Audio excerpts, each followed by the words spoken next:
μάνα μου λυκιά, άρθω στις 9 και ένα καιρό που με σερνέ η μάνα μου σχολείο.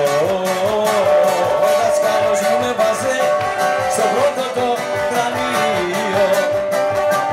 Ο πιο καλός, ο μαθητής, ήμουν εγώ στην τάξη. Οι δασκάλοι μου με είχανε μη τρέξει και μη στάξει. Θέλω